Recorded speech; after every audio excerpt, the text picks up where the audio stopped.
मेरे मंच पर सभी साथी,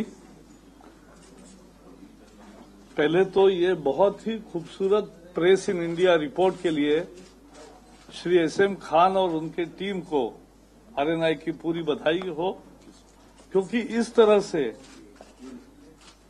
58 साल लगातार रिपोर्ट आते रहना ये भी अपनी एक विरासत है और ये हर साल बेहतर हो रहा है। और सीडी पहली दफा आ रही है जी, ये सीडी पहली दफा आ रही है। ये तो मुझे लगता है कि एक तकनीक, एक टेक्नोलॉजी के सहायता से हम कितना आसान बना सकते हैं और ये दर्शाने के लिए भी ठीक है कि this is the volume and this is the CD. So it अब तो लोग इस पर आ जाए, लेकिन देखने का भी एक अलग मजा होता है। वो कबर्ड में रखता है, रिकॉर्ड रहता है, ये भी रिकॉर्ड है 100 साल का, लेकिन फिर भी लोगों का ये विश्वास है। तो अभी this is a transitory phase where both things will exist. मुझे खुशी इस बात की है कि भारत की लोकतंत्र अक्षुण्ण है और प्रेस की आजादी, और अभी जैसे खान साहब ने कहा कि रोज 30-35 नए समाचार पत्र रजिस्टर हो रहे, पिछले एक साल में 5000 हो गए। यानी फैमिली प्लानिंग की यहां तो कल्पना नहीं चल रही। आओ मर्जी, लेकिन इसमें से सचमुच कितने चलते हैं? लेकिन फिर भी 20,000 समाचार पत्रों का ई फाइलिंग आया, ये भी एक अपने आप में रिकॉर्ड है। और मुझे पूरा विश्वास है कि अगली बार से तो जो सचमुच में प्रिंट निकलते हैं, कुछ बंद भी होंगे, क्योंकि अपने यहां टाइटल्स का मुद्दा है। एक बार टाइटल गया कि गया, यानी वो उसके नाम पे ही रहता है। मैंने ये भी देखा कि कुछ लोग टाइटल ही लेके रखते हैं, यानी डोमेन नेम का जैसे कुछ लोगों को फायदा हुआ, वैसे भविष्य में ऐसे नाम लेके रखने का। लेकिन हम भी एक नियम बदलने की सोच रहे हैं कि 6 महीने में अगर वो प्रकाशन शुरू नहीं हुआ, समझो 1 साल में नहीं हुआ, तो फिर खत्म कहानी। वो टाइटल फ्री हो जाएगा। ये करना पड़ेगा।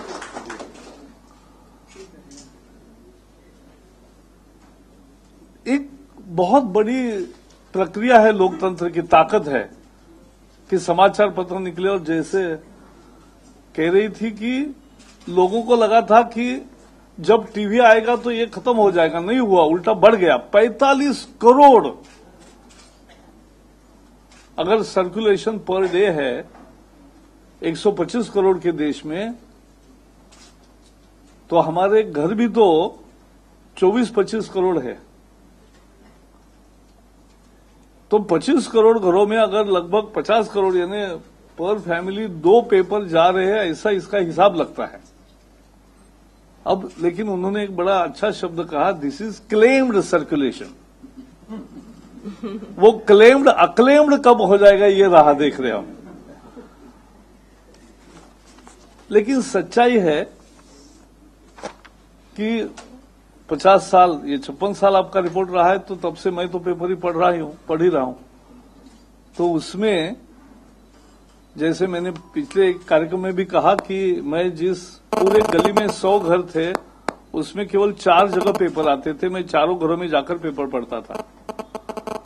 तो यहां से शुरुआत हुई। आज वही जिस गांव में 10 पेपर आते थे, वहां 1000 पेपर आते। ये बदलाव हुआ है क्योंकि लोगों की जैसे आर्थिक स्थिति सुधरी, शिक्षा की स्थिति सुधरी, तो उसके साथ साथ न्यूज़पेपर का प्रचलन हुआ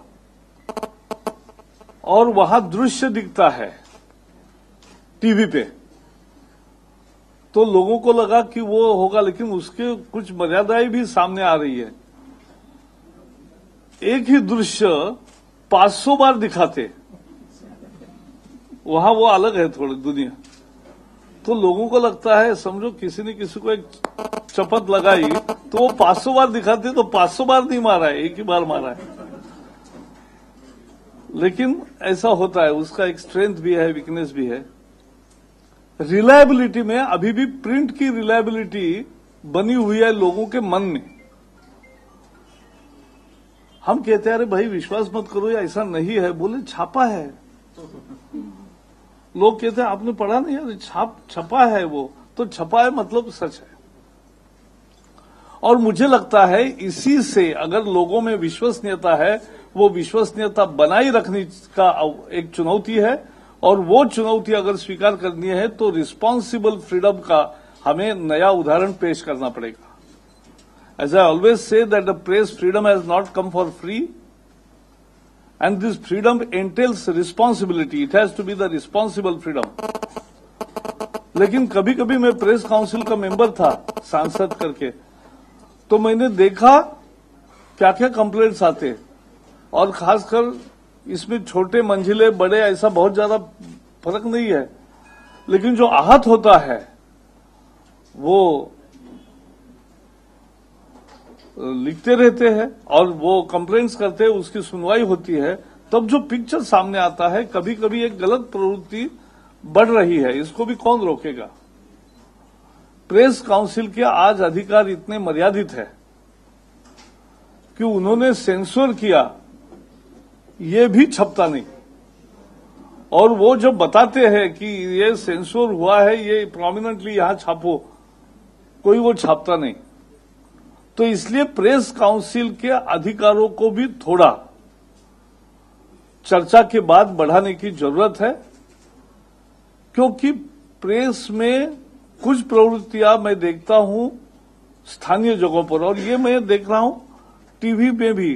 टीवी माने एक है कि 700 टीवी है समझो, कि जिनको हमने लाइसेंस दिया है, स्पेक्ट्रम दिया है, सैटेलाइट से ऑपरेट होते हैं, लेकिन एक केबल चैनल होते हैं हर एक शहर में, तहसील के गांव में भी है,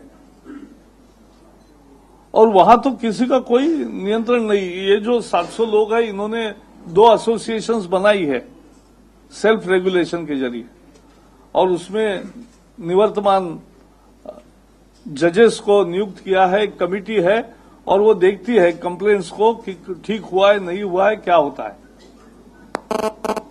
उसकी इफेक्टिविटी भी मुझे विश्वास है कि मीडिया खुद देखेगी कि क्या हम सेंसेशनलिज्म से बच सकते हैं, और क्या सही में हम फ्रीडम का रिस्पॉन्सिबल यूज कर रहे हैं। लेकिन बहुत ऐसे है कि जिसका कोई कमिटी नहीं, कुछ नहीं है। इलेक्ट्रॉनिक मीडिया में भी, जैसे मैंने कहा, लोकल केबल चैनल्स हैं,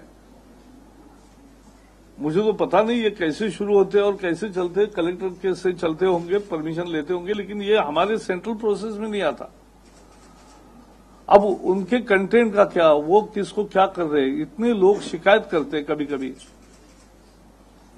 तो मुझे लगता है कि प्रेस उद्योग को, और इसमें बहुत सारे समझदार लोग हैं, तो उनको इकट्ठा कर नए सिरे से विचार करना चाहिए कि ये जो प्रेस की आजादी है वो एक रिस्पॉन्सिबल आजादी के नाते कैसे करेगी काम। 2-4 बातें हम भी शुरू कर रहे हैं हमारी तरफ से। आरएनआई पहले बहुत दिक्कत होती थी, लेकिन अब online e filing of annual statements आ गया, सक्सेसफुल हुआ, 20,000 आए। मुझे लगता है अगली बार जो भी प्रकाशन चल रहे हैं सभी ई फाइलिंग करेंगे, लोगों को समझ में आ रहा है। Quick disposal of title application and registration cases, facilitating publishers and making the process hassle free, ये भी शुरू हुआ। और इसलिए जैसे हमने एनवायरमेंट मिनिस्ट्री में किया है कि online submission of application for environment and forest clearance, ये सक्सेसफुली शुरू हुआ, वैसे ही हम online filing of title application program, वो हमारा ट्रायल चल रहा है, वो भी हम जल्दी लॉन्च करेंगे, ताकि लोगों को आना नहीं पड़ेगा। मुझे सब ऑफिसों में से ऑफिस खेल को बंद करना है। ऑफिस केवल सीरियल चले, लेकिन सही में ऑफिस वैसे ना हो, और इसलिए लोगों को दिक्कत ना हो। ये जो बहुत टेक्नोलॉजी ने हमें एम्पावर किया है, तो वो online filing of title application program हम जल्दी शुरू करेंगे, और उसका सभी लोग लाभ लेंगे, मुझे विश्वास है। एक क्रिएशन ऑफ ईमेल और mobile numbers database of publishers and owners, ये भी एक तैयार हो कर रहे खान। एक automatic SMS intimation about the status of title application, registration का एप्लीकेशन। क्या कितने लोग हमारे सांसदों के बहुत लोग आते हैं कि भाई हमारा एप्लीकेशन दिया, ये कॉपी है, जरा देखो एक बार आरएनआई में क्या हुआ। तो वो देखने की जरूरत नहीं पड़ेगी। एसएमएस से जैसे ट्रेन का अगर पता चलता है तो वैसे यहां भी पता चलेगा कि टाइटल का अपना एप्लीकेशन में क्या स्थिति है। आरएनआई की वेबसाइट जो है वो मोर यूजर फ्रेंडली होगी, उसमें भी ये रिपोर्ट रहेगा तो डाउनलोडेबल रहेगा, कभी भी लोग डाउनलोड कर सकते हैं। एक बहुत अच्छा रेफरेंस मटेरियल आज बनाया है, इसका उपयोग होगा। क्योंकि दूसरी तो कोई व्यवस्था नहीं है अपने समाज में कि कैसा सर्कुलेशन सही है।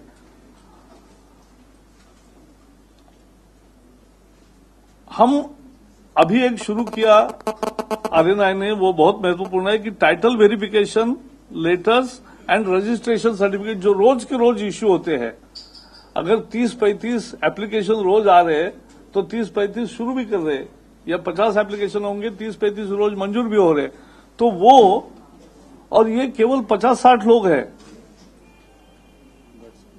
यानी इतना ही छोटा यूनिट है, लेकिन अगर टेक्नोलॉजी की मदद से काम कर रहा है तो टाइटल वेरिफिकेशन के लेटर रोज के रोज ऑनलाइन डाल रहे हैं, तो पता चलेगा कौन से टाइटल गए हैं।